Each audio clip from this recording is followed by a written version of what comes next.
wa ta'ala wa ba'du. Alhamdulillah, di malam hari ini kembali kita seduduk untuk mengkaji tafsir Al-Quran, dan kita masuk pada surah baru, surah Al-Insyiqaq, di mana surat ini menjelaskan kepada kita tentang ahwal, kondisi berat pada hari kiamat. Apa yang terjadi dengan langit dan apa yang terjadi dengan bumi. Kemudian kondisi manusia saat dibangkitkan dan beberapa proses yang terjadi setelah hari kebangkitan. Dan yang paling ajaib dalam tartib Al-Quran adalah Al-Quran ini melengkapi satu surat dengan surat yang lainnya. Kalau dalam surah At-Takwir, Allah Subhanahu wa ta'ala menjelaskan tentang catatan manusia. Kemudian surah setelahnya bicara tentang surah Al-Infitar, letak-letak kitab yang Allah Subhanahu wa ta'ala letakkan. Kemudian Al-Insyiqaq ini bicara soal bahwa manusia akan mengambil catatannya kelak pada hari kiamat dengan tangan kanannya atau tangan kirinya. Ma'asyiral muslimin yang dimuliakan Allah Subhanahu wa ta'ala, baik, kita akan memulai masuk pada surah Al-Insyiqaq. Surah Al-Insyiqaq ini ada yang menamakan para ulama dengan surah Idas Sama'un Syaqqat. Ada juga sesuai dengan Al-Quran yang kita baca atau mushaf Al-Quran, di situ hanya disebut suratul Insyiqaq. Jadi bisa disebut Al-Insyiqaq, bisa juga disebut surah Idas Sama'un Syaqqat. Abdullah bin Umar radhiyallahu anhuma, beliau meriwayatkan sebuah hadis dari Nabi sallallahu alaihi wasallam, "Man sarrahu an yanzura ila yaumil qiyamati ka'annahu ra'a 'ainin falyaqra idza syamsu kuwirat wa idza samaa'un fatarat wa idza samaa'un syaqqat." Barang siapa yang menginginkan untuk melihat bagaimana kondisi kiamat seperti yang kita lihat, maka bacalah 3 surat dalam Al-Quran. Pertama, Idza syamsu kuwirat, surah At-Takwir. Kedua, wa idza samaa'un fatarat, surah Al-Infitar. Dan yang ketiga, surah yang kita akan bahas, wa idza samaa'un syaqqat, surah Al-Insyiqaq. Kemudian juga ada sebuah hadis dari Abi Rafi' radhiyallahu anhu, dia mengatakan, "Shallaitu ma'a Abi Hurairah al-atamata faqara'a idza as-sama'u syaqqat fasajada. Faqultu lahu, qala sajadtu khalfa Abil Qasim fala azalu asjudu fiha hatta alqahu." Kata Abi Rafi, aku salat bersama Abu Bakar Siddiq radhiyallahu an di salat malam. Maka ia membaca Idas Sama'un Syaqqat, kemudian ia sujud. Kemudian dia sujud. Maka aku katakan, Maka berkatalah Abu Hurairah, Abi Rafi radhiyallahu an, aku sujud di belakang Abil Qasim, maksudnya Nabi sallallahu alaihi wasallam, dan aku senantiasa sujud sampai beliau alaihi salatu wassalam meninggal dunia. Artinya di antara keutamaan surah Al-Insyiqaq adalah di situ ada sujud tilawah. Sebagaimana hadis Abi Rafi dan juga hadis Abi Hurairah radhiyallahu an, kata Abu Hurairah, sajadna ma'an Nabi sallallahu alaihi wasallam fi idza sama'un syaqqat. Aku sujud bersama Nabi sallallahu alaihi wasallam pada surah idza sama'un syaqqat. Jadi ada dua keutamaan dalam surah Al-Insyiqaq ini. Pertama, gambaran tentang kiamat, sehingga kita punya pengetahuan tentang kiamat. Yang kedua, dalam surah Al-Insyiqaq itu ada sujud tilawah. Dan sujud tilawah ini adalah sujud yang paling dibenci oleh iblis. Karena iblis apabila melihat orang yang sedang sujud tilawah, maka iblis akan menangis perih hatinya dan mengatakan bahwa dulu aku diperintahkan sujud, aku pun enggan. Maka Allah subhanahu wa ta'ala ancam aku dengan neraka.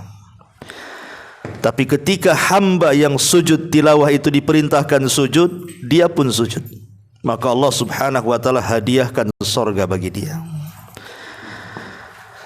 Ma'asyiral muslimin yang dimuliakan Allah subhanahu wa ta'ala,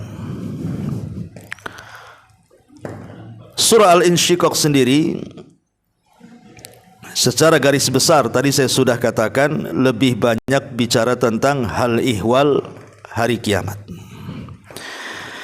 Baik, kita akan baca ayatnya baru kita jelaskan.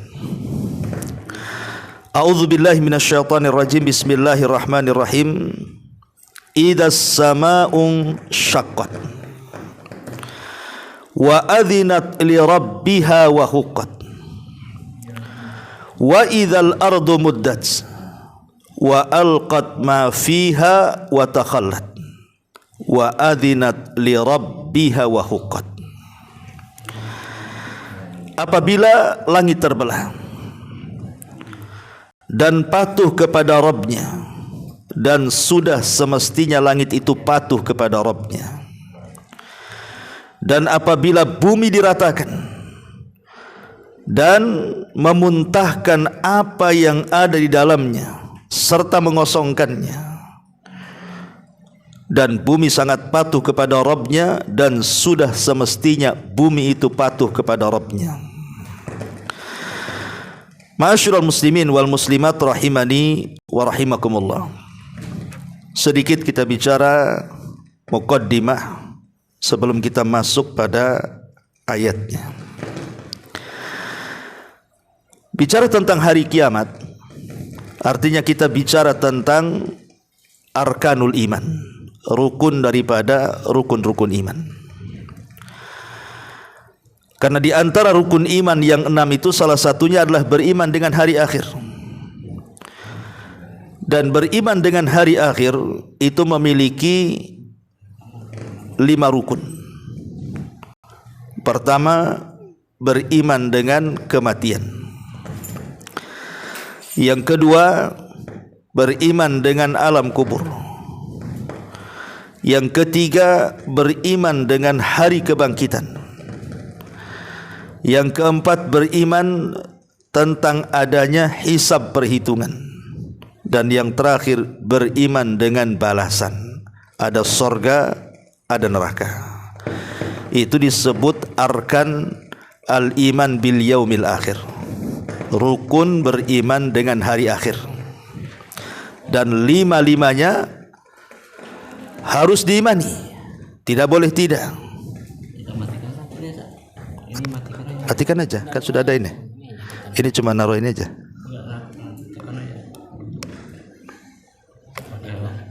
Taib. Masih juga tuh.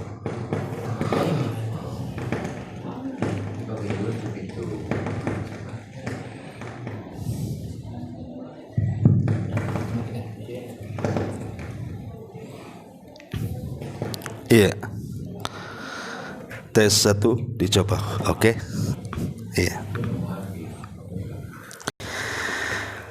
Jadi saya ulangi, dari 5 perkara tadi yang merupakan rukun beriman dengan hari akhir, maka kelima-limanya wajib kita imani. Pertama kematian, yang kedua alam kubur, yang ketiga kebangkitan, yang keempat perhitungan, dan yang terakhir balasan. Ma'asyiral muslimin yang dimuliakan Allah Subhanahu wa taala, lah hari kiamat sendiri dijelaskan di banyak ayat dalam Al-Qur'an adalah sesuatu yang dirahasiakan Allah Subhanahu wa taala. Allah Subhanahu wa taala berfirman dalam surah Al-Ahzab ayat 63, Yas'alunakan nas anis sa'ah. Manusia bertanya-tanya kepadamu wahai Muhammad tentang kapan kiamat dibangkitkan. Qul, katakan ya Muhammad, innama ilmuha indallah wa ma yudrika la'alla as-sa'ah takunu qariba. Katakan, sesungguhnya pengetahuan tentang hari kiamat itu hanya ada di sisi Allah. Dan tahukah kamu, boleh jadi hari kiamat itu sudah dekat waktunya. Dan Allah juga mengatakan dalam surah An-Nazi'at ayat 42-nya, Yas'alunaka 'anis sa'ati ayyana mursaha fima anta min dzikraha ila rabbika muntahaha. Orang-orang kafir itu bertanya kepada wahai Muhammad tentang kapan kiamat itu, kapan terjadinya. Siapakah kamu sehingga dapat menyebutkan waktunya? Kepada Rabb-Mu lah dikembalikan kesudahan ketentuan waktunya. Ma'asyiral muslimin yang dimuliakan Allah Azza wa Jalla, bahkan dalam sebuah hadis ini disahihkan oleh Al-Imam Ibnu Asyakir ataupun Al-Imam Ahmad Syakir dan dikatakan sanadnya sahih, tetapi Syekh Albani melemahkannya dalam Dhaif Al-Jami' As-Saghir. Jadi Nabi SAW dalam peristiwa Isra Mi'raj itu dijelaskan, laqitu lailata usriya bi Ibrahim wa Musa wa Isa. Pada malam aku diisrakan, aku berjumpa dengan Ibrahim, Musa dan Isa. Qala fatadzakaru amra sa'ah. Lalu mereka saling menyebutkan tentang perkara kiamat. Faraddu amrahum ila Ibrahim. Selanjutnya mereka mengembalikan perkara mereka kepada Nabi Ibrahim alaihi salatu wassalam. Faqala, maka Nabi Ibrahim alaihi salam mengatakan, la ilma li biha faraddul amra ila Musa. Kata Nabi Ibrahim, aku tidak memiliki ilmu tentangnya, sebaiknya kembalikan perkaranya kepada Musa alaihi salam. Faqala, maka Musa mengatakan, la ilma li biha, aku pun tidak punya pengetahuan tentang itu. Faraddu al-amra ila Isa, sebaiknya tanyakan kepada Isa. Faqala, maka Isa mengatakan, ama wajabtuha fala ya'lamuha ahadun illallah dzalik. Adapun kalau aku harus menjawabnya, tidak ada yang tahu pengetahuannya kecuali hanya Allah Subhanahu wa taala. Wa fi ma ahida ilayya rabbi azza wa jal anna ad-dajjal kharijun. Qala wa ma'i qadiyaban fa idza ra'ani dabba kama yadubur rasas qala fayahlaquhu Allah. Kemudian Isa mengatakan, adapun kapan terjadinya maka tidak ada seorang pun yang mengetahui kecuali Allah. Di antara wahyu yang diberikan oleh Rabbku kepadaku, kata Isa, sesungguhnya Dajjal akan keluar dan aku membawa 2 pedang. Jika dia melihatku maka dia akan meleleh sebagaimana timah yang meleleh. Beliau berkata lalu Allah akan membinasakannya. Artinya di sini para nabi tidak ada yang tahu kapan kiamat. Tidak Ibrahim, tidak Musa, tidak Isa. Tidak juga Nabi kita Muhammad sallallahu alaihi wasallam. Makanya ketika Jibril bertanya kepada Rasul tentang kapan kiamat, Rasul mengatakan mal mas'ulu anha bi'a'lama minasail. Tidaklah orang yang ditanya lebih paham daripada orang yang bertanya. Maknanya Jibril pun tak tahu. Maka dari sini kita tahu bahwa kiamat itu kapan terjadi wallahu alam. Bisa cepat, bisa lambat. Itu ilmunya kembali kepada Allah Subhanahu wa taala. Makanya kemudian ketika Nabi SAW disibukkan oleh banyak para sahabat yang bertanya soal kapan kiamat, maka pertanyaan Rasul tidak pernah menjawab waktunya.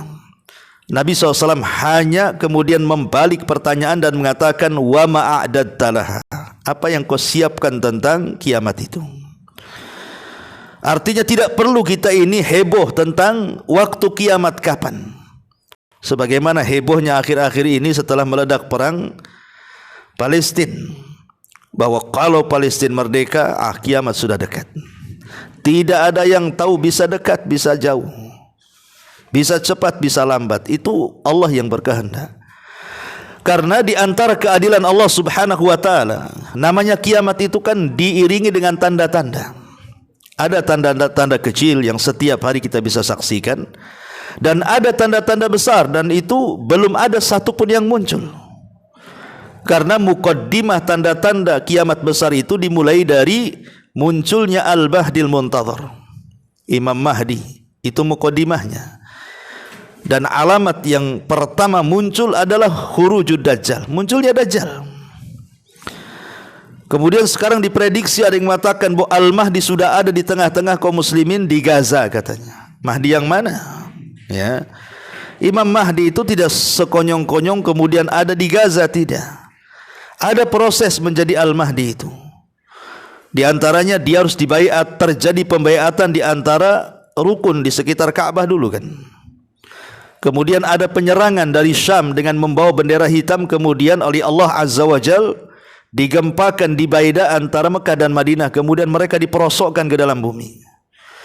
Baru setelah itu kemudian Imam Mahdi pun menuju Palestina, kemudian membuat kekuatan kaum muslimin kekhilafahan akhir zaman di Baitul Maqdis. Artinya banyak tanda-tanda. Yang paling jelas adalah gempa di Baida. Tapi belum ada gempa karena memang belum ada pembaiatan kepada Al-Mahdi. Sehingga dari sini kita tahu bahwa sebagaimana kiamat itu juga perkara gaib, maka tanda-tanda kiamat besar pun perkara gaib. Tidak ada yang tahu kapan tanda-tanda itu muncul, sebagaimana tidak ada yang tahu kapan kiamat dibangkitkan. Tapi yang jelas bahwa dalam surah Al-Insyiqaq ini Allah Subhanahu wa taala menggambarkan dua perkara besar pada hari kiamat. Pertama kondisi langit, dan yang kedua kondisi bumi. Kita rinci satu-satu. Bagaimana kondisi langit? Ma'asyiral muslimin yang dimuliakan Allah Subhanahu wa taala. Kalau kita lihat hari ini, kita bisa memandang ke langit sana, maka kita tahu bahwa langit itu belum terjadi apapun. Artinya masih baik-baik saja. Ada 4 perkara atau 5 perkara yang ingin saya jelaskan soal langit, baru masuk pada pembahasan. Pertama, bahwa langit itu asal penciptaannya adalah dari dukhan. Dukhan itu artinya asap. Dan Allah Subhanahu wa taala berfirman, "Tsumma stawa ilas sama wa hiya dukhan. Faqala laha walil ardi tiya taw'an aw karhan qalata ataina ta'in." Dalam surah Fussilat ayat 11 Allah katakan, kemudian dia menuju kepada penciptaan langit. Dan langit ketika itu masih berupa asap. Dari sini menunjukkan bahwa bahan baku langit itu asap, ya. Lalu dia berkata kepadanya dan juga kepada bumi, datanglah kamu keduanya menurut perintahku, dengan suka ataupun tidak suka. maka langit dan bumi mengatakan di hadapan Allah, kami datang kepadamu ya Rabb dengan suka hati kami. Artinya langit diciptakan dan juga bumi adalah hamba yang senantiasa taat kepada Allah Azza wa Jalla. Perbedaan langit dan bumi dan perbedaan manusia. Ketika langit diperintahkan Allah Subhanahu wa taala i'tina, atau di sini Allah mengatakan i'tiya tau'an au karha. Ketika langit dikatakan i'tiya tau'an au karha, datanglah kepada aku suka ataupun tidak, maka langit secara otomatis mengatakan ataina ta'in, kami taat kepadamu ya Rabb. Artinya langit dan bumi kalau diperintahkan Allah itu langsung mengatakan sami'na wa ata'na. Semua makhluk, kalau Allah Subhanahu wa taala perintahkan, mereka mengatakan sami'na wa ata'na, kecuali manusia. Kecuali manusia. Manusia kalau diperintahkan oleh Allah Azza wa Jal tidak langsung taat. Ya, ada yang taat, ada yang tidak taat. Tapi kebanyakan manusia kan tidak taat. Ma'asyiral muslimin yang dimuliakan Allah Subhanahu wa taala, itulah makhluk selain daripada manusia, mereka langsung taat kepada Allah. Tapi manusia, mereka tidak langsung taat kepada Allah. Kebanyakan mereka mengatakan sami'na wa asaina, kami taat, kemudian kami bermaksiat katanya. Karena berapa banyak ikhwatu fiddin muliakan Allah Azza wa Jal, kita sendirilah, jangan melihat orang lain. Banyak perintah-perintah Allah Subhanahu wa taala yang datang kepada kita tidak langsung kita lakukan kan? Banyak. Walaupun dalam perintah-perintah itu sebenarnya banyak keutamaan yang mendorong kita melakukannya. Contoh ringan saja. Pamannya Allah Subhanahu wa taala, Nabi sallallahu alaihi wasallam mengatakan, "Man qara'a harfan min kitabillah falahul hasanatu wal hasanatu bi asyri amsalihha, la aqulu alif lam mim harfun walakin alif harfun wal lamun harfun wa mimun harfun." Kata Nabi sallallahu alaihi wasallam, siapa yang membaca satu ayat dalam Al-Quran, maka dia dapat kebaikan yang dilipat gandakan 10 kali lipat kebaikan. Saya tidak katakan alif lam mim satu huruf kata Rasul, tapi alif satu huruf, lam satu huruf, mim satu huruf. Artinya orang yang membaca Quran itu sudah jelas pahalanya tuh. Tapi kita masih banyak yang tidak suka membaca Quran, atau menunggu Ramadan lah yang baru dibuka Quran itu. Itulah terkadang perkara-perkara yang sudah jelas perintahnya dan keutamaannya saja kita tidak melakukannya. Tapi lihat langit dan bumi, ketika Allah perintahkan, keduanya mengatakan ataina ta'in, kami siap taat. Ya, ini yang pertama. Yang kedua, khalaqahullahu wasaddada fi binaiha bal rafa'a samkaha wa sawwaha wa aghtasha lailaha wa akhraja duhaha. Bahkan Allah Subhanahu wa taala betul-betul menciptakan langit dan bumi ini dan mengokohkannya. Kemudian juga meninggikan bangunannya dan juga menyempurnakannya, dan menjadikan malamnya gelap dan menjadikan siangnya terang. Dan ini Allah katakan dalam Al-Quran, a antum asyaddu khalqan amis sama'u banaha rafa'a samkaha fasawwaha wa aghtasha lailaha wa akhraja duhaha. Kata Allah, apakah kamu lebih sulit penciptaannya ataukah langit? Allah telah membinanya, meninggikan bangunannya, lalu menyempurnakannya, dan dia menjadikan malam gelap gulita dan menjadikan siang terang benderang. Ini yang kedua, bahwa Allah Subhanahu wa taala ketika menciptakan langit tidak sembarang penciptaan kan, tetapi Allah kokohkan tuh penciptaannya. Padahal tidak ada satupun tiang yang menyanggah langit. Langit itu bentuk bangunan ikhwan. Kalau saya analogikan seperti orang ngedak. Antum buat rumah lantai 2 di dak. Kalau tidak ada tiang yang menyanggah di bawah, roboh dak itu. Ada tiang pun tak kuat pondasinya, roboh juga bangunan itu. Tapi langit ini tak ada pondasi, tak ada tiang. Tapi kenapa kemudian tidak roboh dan melayang? Siapa yang membuat ngambang langit itu dari bumi dan tidak jatuh? Allah Subhanahu wa taala. Ya. Ini yang kedua. Yang ketiga, wa zayyannaha bi zinatil kawakib wal masabi wa ma ja'ala fiha min burujin wa syukuk, ya. Dan Allah Subhanahu wa taala telah hiasi langit itu dengan berbagai macam kelap-kelip bintang-bintang yang menghiasi langit. Makanya Allah Subhanahu wa taala berfirman, Tabarakalladzi ja'ala fis sama'i burujan wa ja'ala fiha sirajan wa qamaran munira.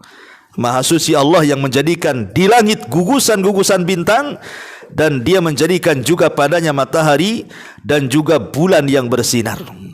Ini yang ketiga, bahwa langit yang demikian kokoh itu tetap Allah indahkan dengan banyaknya bintang-bintang yang berkelipan, dan kita bisa menikmati keindahannya. Kemudian yang keempat, walaupun demikian Allah Subhanahu wa taala menciptakan langit dengan segenap isinya itu, Allah tidak pernah menciptakan makhluk secara sia-sia. Allah tidak pernah menciptakan makhluk itu sia-sia. Pasti ada manfaatnya.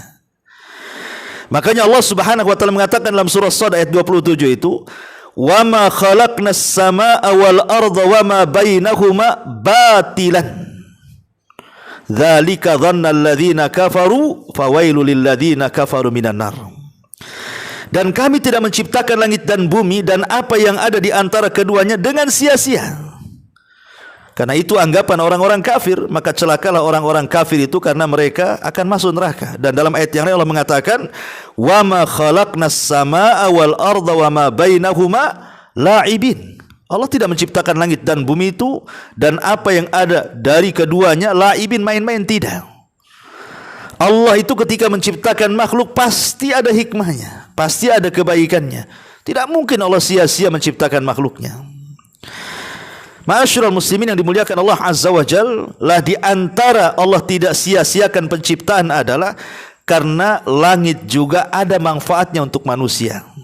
Dan yang kelima, di antara manfaat langit kepada manusia dijelaskan dalam Al-Qur'an, huwallazi khalaqa lakum ma fil ardi jami'an thumma istawa ila as-sama' fasawwahunna sab'a samawat wa huwa bikulli syai'in alim. Dan dialah yang telah menciptakan untuk kalian, untuk kita, apa yang ada di bumi semuanya.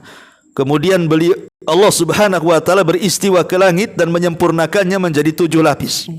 Artinya manfaat adanya langit itu luar biasa. Seperti adanya matahari. Matahari di mana? Di langit. Manfaatnya banyak matahari untuk kita. Ya, antum yang lemas-lemas bisalah pagi-pagi itu berjemur. Tulangnya kuat nantinya. Ya, itu kesehatannya kan gitu ya. Belum ibu-ibu yang habis nyuci pakaian, kalau enggak ada matahari mana kering. Itu manfaatnya. Ya, belum lagi bulan ini walaupun tidak ada listrik jalan, kita bisa memanfaatkan berjalan ke sana kemari kan dengan cahaya bulan itu. Artinya tidak ada yang sia-sia yang Allah Subhanahu wa taala ciptakan.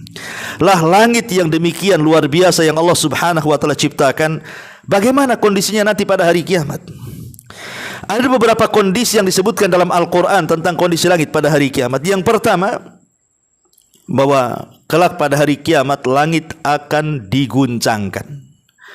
Sebagaimana surah Tur ayat 9, yauma tamurrus sama mauran. Pada hari ketika langit benar-benar digoncangkan Allah. Kapan itu? Pada hari kiamat. Yang kedua, langit akan terbelah. Faidan syaqqatis sama. Allah mengatakan, maka apabila langit itu terbelah pada hari kiamat, sama dengan ayat yang kita bahas di sini, idas samaun syaqqat, apabila langit itu terbelah. Kemudian juga Allah yang ketiga, bukan hanya terbelah tapi terpecah. Sebagaimana Allah mengatakan dalam surah Al-Infitar kan, idas samaun fatarat, apabila langit terpecah belah. Kemudian yang keempat, bintang-bintang akan berjatuhan dan posisi bintang ada di langit. Allah mengatakan wa idzan nujumun kadarat, dan apabila bintang-bintang itu berjatuhan. Dalam ayat yang lain, wa idzal kawakibun tasarat, apabila bintang-bintang itu jatuh berserakan. Kemudian yang kelima, langit akan dilenyapkan. dan tidak ada lagi tata surya dan yang semisalnya. Allah mengatakan dalam surah At-Takwir ayat 11, wa idas sama kushitat, dan apabila langit dilenyapkan. Maksudnya dilenyapkan apapun yang ada di langit dari tata surya itu, entah bintang-bintangnya, galaksi-galaksinya, dan begitu seterusnya ya. Kemudian yang nomor 6, malaikat akan mengosongkan langit pada hari kiamat. Dan itu Allah Subhanahu wa taala katakan, wa yauma tashaqqaqus sama bil ghamam wa nuzzilal malaikatu tanzila. Surah Al-Furqan ayat 25 Allah katakan, ingatlah hari ketika langit pecah mengeluarkan kabut putih dan malaikat diturunkan secara bergelombang-gelombang.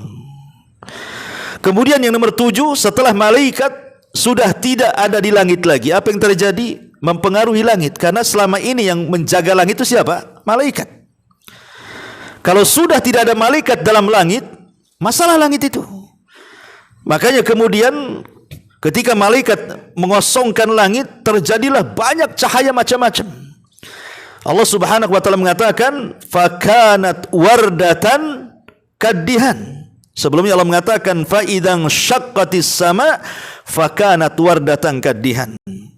Maka apabila langit telah terbelah dan menjadi merah mawar seperti kilapan minyak, kata para ulama tafsir mengatakan, nanti ketika malaikat sudah turun, maka langit akan berwarna-warni, terkadang merah, terkadang kuning, terkadang hijau, terkadang biru, dan begitu seterusnya. Kenapa?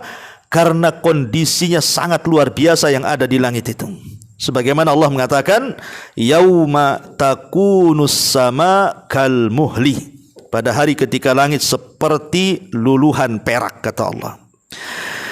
Ma'asyiral muslimin, kemudian yang nomor 7, maka langit akan digulung oleh Allah.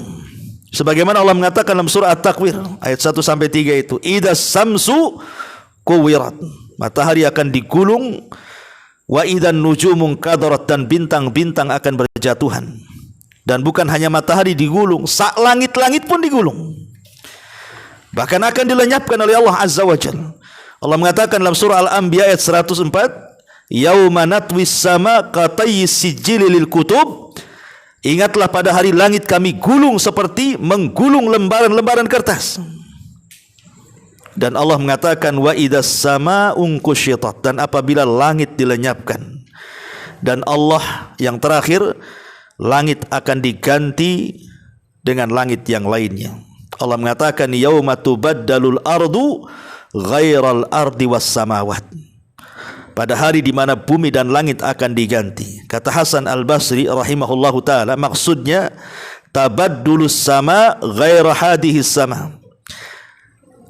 Langit akan diganti bukan langit yang kita lihat hari ini. Langit yang kita lihat hari ini akan diganti. Seperti apa gantinya? Wallahu alam. Ya. Ma'asyiral muslimin yang dimuliakan Allah Subhanahu wa taala, dan itu disebutkan dalam sebuah hadis dari Abdullah ibn Umar radhiyallahu, dia mengatakan, yatwillahu azza wa jalla as-samawati yaumal qiyamah. Kata Nabi, pada hari kiamat Allah akan melipat langit, thumma ya'khuduhunna biyadihil yumna, kemudian akan mengambilnya dengan tangan kanannya, thumma yaqul, dan mengatakan, anal maliku ainal jabbarun, sayalah raja, di mana orang-orang yang congkak itu. Ma'asyiral muslimin yang dimuliakan Allah Subhanahu wa taala. Dan setelah itu semua pintu-pintu langit akan terbuka, kan? Celah-celah langit akan terbuka. Dan dari sini ma'asyiral muslimin betul-betul terjadi kiamat. Kalau diurut ya, mana duluan dari apa yang sudah kita bahas ini? Ada ulama yang berusaha kemudian menggabungkan semua ayat. Sehingga mereka mengatakan, para ulama, yang pertama langit akan berguncang dulu. Kemudian setelah guncang al-maur, kemudian terjadi al-insyiqaq, pembelahan. Setelah terjadi pembelahan, terjadilah al-infitar, pecah langit itu. Setelah pecah kemudian al-infiraj, menjadi retak langit itu. Kemudian setelah retak terjadilah al-wahn, lemah langit itu. Kemudian setelah lemah, maka langit seperti kilatan-kilatan berwarna tadi, luluh seperti perak. Kemudian setelah itu digulung dan dilenyapkan, kemudian terbuka semua pintu-pintunya, kemudian langit berubah tidak sebagaimana langit yang kita lihat. Ya, begitu urutannya kata para ulama. Tetapi mana satu yang dulu, kan tidak ada hadis yang mentartib. Ini kan hanya ijtihad para ulama mentartib seperti itu. Ya, karena ini perkara gaib kan, yang mana duluan kita tidak tahu. Tapi ulama tafsir ada yang mengatakan seperti itu. Jadi saat kiamat itu langit akan bergoncang dulu, kemudian belah, kemudian pecah, kemudian retak, kemudian lemah, kemudian berwarna, kemudian luluh seperti perak, kemudian baru digulung, kemudian dilenyapkan, kemudian terbuka celah-celah pintunya, kemudian baru dirubah dari langit yang kita lihat menjadi langit yang lain lagi yang Allah Subhanahu wa taala ciptakan, wallahu alam. Ya. Ma'asyiral muslimin yang dimuliakan Allah Subhanahu wa taala. Taib. Lalu kenapa langit sampai seperti itu kondisinya pada hari kiamat? Maka Allah Subhanahu wa taala setelah mengatakan idzas sama'un syaqqat, Allah jawab wa adzinat li rabbiha wa huqqat. Berarti kehancuran langit itu karena perintah Allah. Wa adzinat li rabbiha wa huqqat. Dan langit itu patuh kepada Rabbnya, dan sudah semestinya langit itu patuh. Jadi yang menjadikan langit itu hancur karena perintah Allah. Kalau Allah sudah memerintahkan makhluk-makhluknya seperti langit, maka langit akan mengatakan ataina ta'in, kami siap taat kepadamu ya Rabb. Begitu juga bumi. Apabila Allah Subhanahu wa taala perintahkan kemudian hancur, maka bumi mengatakan ataina ta'in. Seperti kalau kita melihat kisahnya Qarun, ya, ketika dia kemudian difitnah oleh Nabi Musa alaihi salatu wasallam, difitnah oleh Qarun bahwa dia sudah menyewa seorang wanita dan disuruh mengaku dia berzina dengan Nabi Musa di halayak orang ramai. Maka ketika manusia sudah berkumpul di situ, ada Qarun, ada Musa, ada orang-orang, kata Qarun, ngomonglah apa yang sudah kita sepakati, karena wanita itu sudah dibayar oleh Qarun. Ya, suruh ngomong bahwa dia berzina dengan Nabi Musa untuk meruntuhkan karakter Nabi Musa. Kehormatannya mau dihancurkan di hadapan Bani Israel. Tapi wanita itu tiba-tiba ketika memandang Nabi Musa, kasihan dia. Akhirnya malah dia membongkar kelicikan Qarun dan mengatakan, aku diperintah Qarun dan dibayar sekian mengaku begini-begini. Marah Nabi Musa, berdoa kepada Allah Azza wa Jal. Maka Allah katakan, ya Musa, kau tinggal perintahkan bumi saja. Apapun yang engkau mau, maka bumi itu akan mengikuti perintahku. Maka Musa mengatakan, ibla'il arda, wahai bumi, telanlah si Qarun itu. Maka ketika itu Allah katakan, fa khassafna bihi wa bidarihil arda, kami tenggelamkan Qarun ke perut bumi dan seluruh kekayaannya. Artinya bahwa bumi itu dan juga langit akan taat dengan perintah Allah Subhanahu wa taala. Sebagaimana saya katakan di awal, langit bumi itu taat dengan Allah apapun perintahnya, kecuali kita manusia. Kadang-kadang perintah Allah itu ditimbang-timbang dulu sama kita. Kalau ringan, laksanakan, kalau berat nanti dulu. Itulah Bani Israel Yahudi itu. Ya. Ma'asyiral muslimin yang dimuliakan Allah Azza wa Jalla. Kemudian di sini Allah mengatakan, wa idzal ardu muddat, dan apabila bumi diratakan. Setelah kita tahu kondisi langit, kita beralih kepada kondisi bumi.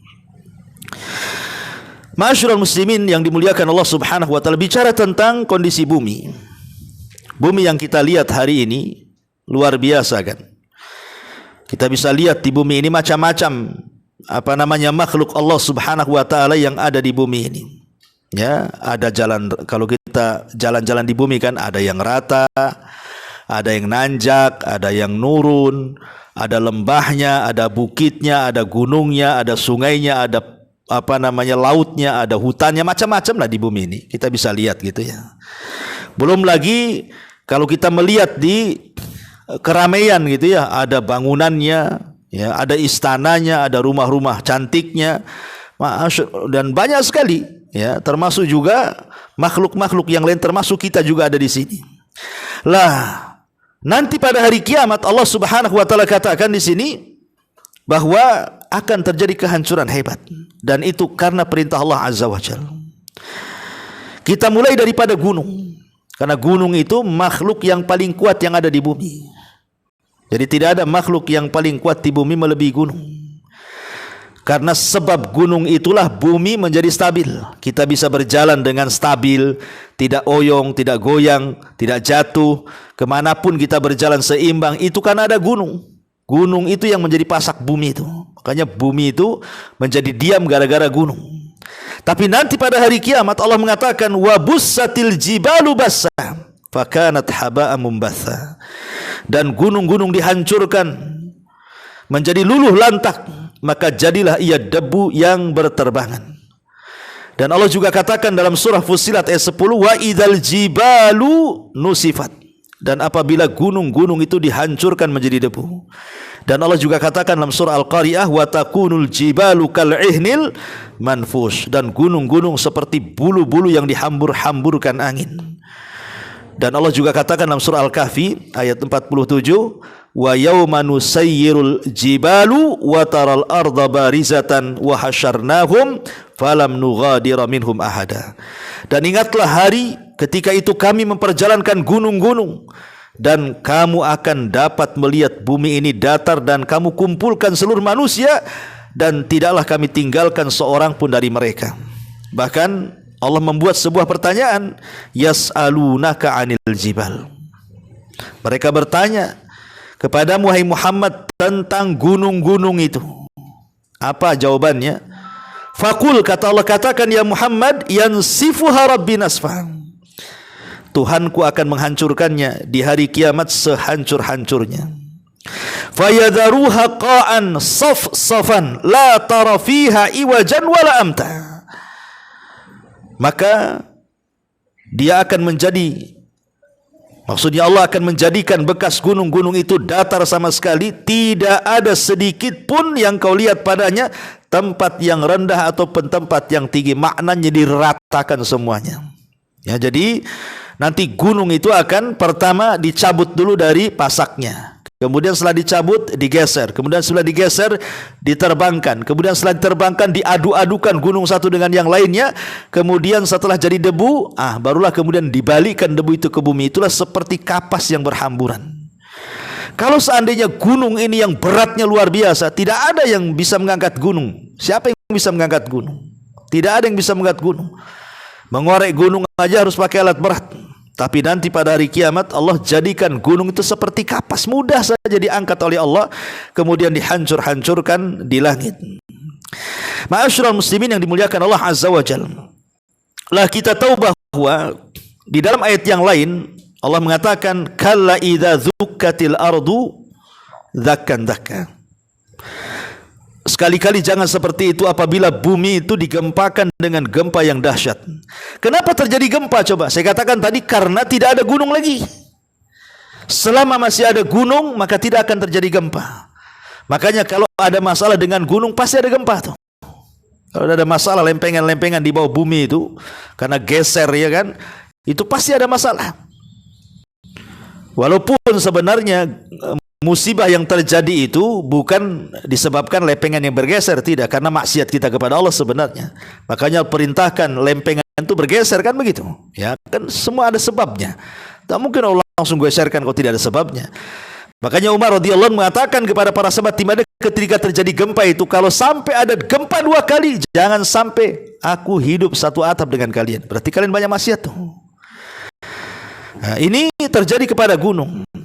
Adapun kepada lautan sudah jelas, ya. Allah Subhanahu wa taala menjelaskan di banyak ayat dalam Al-Qur'an soal kondisi lautan pada hari kiamat, di mana seluruh air yang ada di lautan itu akan ditumpahkan ke daratan. Semua akan ditumpahkan ke daratan. Ma'asyiral muslimin yang dimuliakan Allah Subhanahu wa taala. Lah bumi ini ketika terjadi kehancuran yang luar biasa karena perintah Allah Azza wa Jalla. Tadi ayat yang kita baca Allah mengatakan apa? Yauma tubaddalul ardu ghairal ardh. Pada hari bumi yang kita pijak ini Allah ganti dengan bumi yang lain. Terjadi silang pendapat, apakah yang dimaksud bumi yang kita pijak ini setelah dihancurkan kemudian Allah ganti bumi yang baru, yang itu merupakan padang mahsyar, ataukah bumi yang kita pijak ini di padang mahsyar ya bumi kita yang pijak ini ketika kita hidup di dunia. Cuman dirubah saja bentuknya gitu ya. Ada yang mengatakan bahwa tidak, bumi padang mahsyar ya bumi yang kita pijak ini juga. Bukan berarti bumi dilenyapkan datang bumi baru, tidak. Tetap bumi ini juga, tapi dirubah bentuknya. Yang tadinya bulat, ada yang mengatakan seperti lonjong seperti telur, ada yang mengatakan mukarrah seperti bola gitu ya. Ya, kemudian oleh Allah Subhanahu wa taala akhirnya kemudian dihancurkan dan menjadi muddat. Wa idzal ardu muddat. Di sini Allah mengatakan ketika bumi dihamparkan, jadi tidak bulat lagi, tidak lonjong lagi, tapi rata gitu maksudnya. Karena ketika bumi itu bulat, karena masih ada hubung kait dengan makhluk, baik manusia ataupun dengan makhluk yang lainnya. Jadi ketika bumi itu masih bulat, ya mungkin masih ada hubungan seperti adanya gravitasi, ya kan? Nah, di mana kita ini kalau terjun dari atas ketinggian pasti akan jatuh ke bumi. Tapi kalau di planet lain kan tidak. Ya, kalau kita ngapung sedikit tidak akan balik lagi kan? Ya, tapi kalau di bumi kan masih ada tuh hubung kait dengan kita, seperti adanya gravitasi dan yang lainnya gitu ya. Itu ketika bumi masih bulat. Ya. Tapi ketika bumi sudah tidak bulat, sudah dihamparkan semuanya sehingga tidak ada yang meninggi, tidak ada yang merendah, tidak ada bukit, tidak ada lembah, tidak ada laut, semua daratan, maka sudah terputuslah hubungan-hubungan antara bumi dengan manusia dan bumi dengan makhluk yang lainnya. Karena bumi pun harus mempertanggungjawabkan kan, menjadi saksi bagi manusia-manusia yang hidup di atasnya. Lah dari sini ma'asyiral muslimin, di antara khilaf para ulama, maksudnya bumi yang diganti itu, yang pertama menurut pendapat Abdullah bin Mas'ud radhiyallahu an, annaha tatabaddal ilal ardi bayda. Jadi bumi yang kita pijak ini berubah menjadi bumi yang putih bersih seperti tepung. Jadi tanahnya itu putih seperti tepung, ya. Ini pendapat Abdullah bin Mas'ud. Pendapat yang kedua, pendapat Ubay ibn Ka'ab radhiyallahu an, annaha tatabaddal ilan nar, bahwa bumi akan berubah menjadi api, ya. Kemudian yang ketiga, annaha tatabaddal ila fiddah. Dan ini pendapat Anas ibn Malik, bahwa bumi yang akan diganti dengan bumi yang baru itu akan berubah menjadi perak bumi ini. Bumi yang kita pijak ini akan menjadi perak. Tapi ada juga pendapat Abu Hurairah radhiyallahu an, bahwa bumi yang kita pijak ini akan menjadi roti yang berwarna putih, di mana itulah makanan orang-orang yang beriman saat dibangkitkan pada hari kiamat. Ya, jadi orang-orang yang beriman ketika mereka lapar, mereka tinggal mengambil roti dari bawah kakinya saja, dan hanya untuk orang yang beriman saja.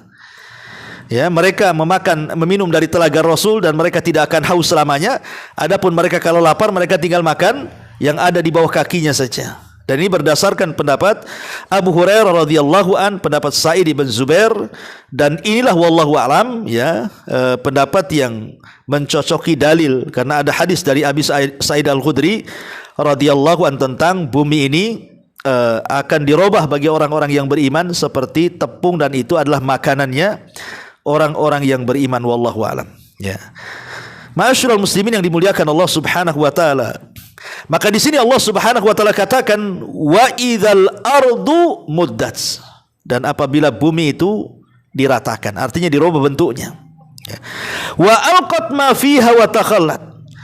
Dan memuntahkan apa yang ada di dalamnya dan menjadi kosong. Maksudnya apa? Yang memuntahkan isi-isinya itu. Ada dua penafsiran para ulama. Yang pertama, bahwa nanti di akhir zaman itu ketika Dajjal muncul, maka di antara kesaktian Dajjal adalah Dajjal akan bicara kepada bumi, ukhruji kunuzaki, keluarlah seluruh pembedaharan engkau. Maka keluarlah kemudian emas-emasnya, perak-peraknya, jamrud-jamrudnya, semualah pokoknya perhiasan yang ada di bumi itu keluar. Yang ketika kita melihat orang-orang sekarang yang mengais hidup dengan mengayak emas, susahnya mereka kan, ngayak-ngayak pakai alat gitu ya. Nanti pada hari kiamat emas itu akan keluar dari sendirinya dari bumi itu. Ketika munculnya Dajjal. Itu pun karena Allah Subhanahu wa taala berikan kesaktian kepada Dajjal sebagai fitnah bagi agama manusia. Ya. Ada juga nanti menjelang kiamat. Menjelang kiamat itu bumi itu akan mengeluarkan seluruh pembendaharaannya. Emasnya, peraknya, dan seluruh pembendaharaannya, tapi tidak ada manusia yang mengambilnya. Buat apa diambil? Karena sudah menjelang kiamat, nggak ada manfaatnya kan gitu ya. Ini satu penafsiran. Penafsiran yang kedua, maksudnya Allah akan mengosongkan bumi itu. Apa yang dikosongkan? Maksudnya jasad-jasad manusia. jasad-jasad manusia yang ada di perut bumi itu akan dikeluarkan ke permukaan. Dan ini pendapat yang kuat karena berdasarkan ayat yang lain, idza zulzilatil ardu zilzalaha wa akhrajatil ardu athqalaha. Dan kami keluarkan beban-beban isi bumi sebagaimana ayat ini, ya. Wa idzal ardu muddat wa alqat ma fiha wa takhallat. Dan kami lemparkan isi perut bumi ke permukaan. Maksudnya jasad-jasad yang ada di bumi itu. Kapan itu? Saat tiupan sangkakala yang kedua. Saat tiupan sangkakala yang kedua. Dan di sini prosesnya disebutkan dalam hadis Nabi sallallahu alaihi wasallam tentang hal itu adalah hadis Nabi sallallahu alaihi wasallam yang disebutkan bahwa nanti pada hari kiamat kata para ulama sebagaimana disebutkan dalam Musnad Imam Ahmad, akan terjadi tiupan sangkakala yang kedua. Maka apa yang terjadi? Maka akan terjadi hujan dari langit. Kemudian hujan ini yunzilullahu mataran, akan Allah turunkan hujan oleh Allah Azza wa Jalla, ka'annahu dzul syakkarawi. Kemudian fatambutu minhu ajsadun nasi. Maka dengan hujan itulah maka jasad-jasad manusia akan bangkit. Jadi proses pembangkitan manusia itu diawali dengan hujan. Kemudian hujan ini akan memenuhi bumi yang baru. Kemudian setiap tetesan air akan mengenai setiap tulang ekor manusia. Karena manusia dibangkitkan dari tulang ekornya. Maka tulang ekor itulah tiba-tiba entah dari mana tulang datang, daging datang, kulit datang, akhirnya jadilah manusia. Dan itu masih dalam bumi itu. Baru setelah jadi manusia semuanya dalam bumi itu, baru Allah Subhanahu wa taala lemparkan ke permukaan itu. Belum ada ruhnya, ya. Maka Anda bisa bayangkan orang yang pertama hidup Adam sampai orang yang terakhir mati berada di padang mahsyar itu, bergelimpangan di mana-mana, ya. Baru setelah itu Allah Subhanahu wa taala perintahkan Israfil untuk meniup sangkakala yang kedua. Ketika ditiup sangkakala yang kedua, maka Allah lesatkan setiap ruh, baik yang ada di Iliyin, ruhnya orang-orang yang beriman, ataupun ruhnya yang ada di Sijin, orang-orang kafir munafik itu, melesat semuanya dikeluarkan, kemudian dimasukkan kembali. Ketika itu tidak ada yang meleset satu ruh kepada jasadnya. Gak mungkin tertukar ruh saya dengan antum. Pasti pas. Dan itu Allah gambarkan dalam Al-Quran, wa idzan nufusu zuwizat. Apabila ruh-ruh itu dimasukkan ke dalam jasadnya itu, melesat dari mana-mana, barulah yang pertama kali bangkit adalah Nabi sallallahu alaihi wasallam. Nabi yang pertama kali bangkit dari kuburan. Kemudian Rasul melihat Musa. Rasul mengatakan, aku tidak tahu apakah aku dulu atau dia, katanya. Ya, tapi yang jelas bahwa Rasul mengatakan, saya orang yang pertama kali bangkit dari kuburan. Adapun yang pertama kali diberikan pakaian siapa? Nabi Ibrahim. Tapi kalau yang pertama kali bangkit di kuburan adalah Nabi sallallahu alaihi wasallam. Makanya di sini Allah mengatakan, wa alqat ma fiha wa takhallat wa adzinat li rabbiha wa huqqat. Dan bumi sangat patuh kepada Rabbnya, dan sudah semestinya bumi itu patuh kepada Rabbnya.